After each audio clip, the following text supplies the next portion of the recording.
আসসালামু আলাইকুম। আমি এবং আমার চাচ্চু আজকে আমাদের খামারের গরুর জন্য খামারের পাশের ঘাস বাগান থেকে ঘাস সংগ্রহ করতেছিলাম। এটা চাচ্চু ঘাসগুলো কাটতেছিল, পরবর্তীতে আমি ঘাসগুলো বহন করে আমাদের খামারের পাশে গিয়ে রাখতেছিলাম। দেখেন আমি ঘাসগুলো নিয়ে যাচ্ছি, আমার ছোট বোন ভিডিও করতেছিল। পরবর্তীতে আবার চাচ্চু ঘাসগুলো কেটে ছোট ছোট টুকরো করতেছিল, গরু খাওয়ার উপযোগী বানাচ্ছিল। পরবর্তীতে আমার মেজো চাচ্চু ঘাসগুলোকে প্রত্যেকটা গরুকে দেয় এবং গরুগুলো সুন্দরভাবে ঘাসগুলো খাচ্ছিল।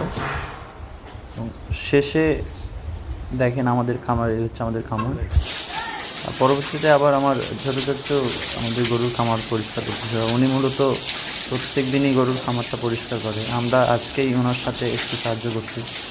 তাছাড়া উনি মূলত একা একা সব কাজ করে খামারে, উনি বাসায় থাকে। উনি গরুর খামার, তারপর আমাদের পুকুর, তারপর আমাদের কৃষি জমি, এগুলাই এখন মূলত দেখাশোনা করে। ধন্যবাদ। আজকের ভিডিও এ পর্যন্ত।